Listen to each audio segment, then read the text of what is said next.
आपल्या बायकांची पण कमालच असते बरं का. जेव्हा माहेरी मम्मी बनवायला सांगते चिकन, तेव्हा आपल्याला एवढं किळस येतं, एवढं किळस येतं, की आपण त्या पिशवीला सुद्धा हात लावीत नाही.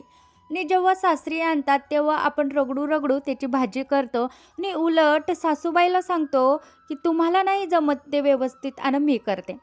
तर असो, जेव्हा माहेरी मम्मी बनवायला सांगते काहीही भाजी, तेव्हा आपल्याला जमतच नाही. आपण म्हणतो, "मम्मी ती भाजी मला नाही जमत, तू कर, तुझ्या हाताची चांगली लागते."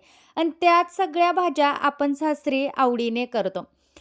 जेव्हा लग्न होतं ना, तेव्हा समजतं की हेच जर मी लग्नाच्या आधी थोडंफार काही केलं असतं, तर आपल्या मम्मीला किती आनंद झाला असता किंवा तिला थोडाफार हातभार लागला असता आणि तिला आनंदसुद्धा झाला असता, की माझी मुलगी माझ्या कामात किती मदत करते.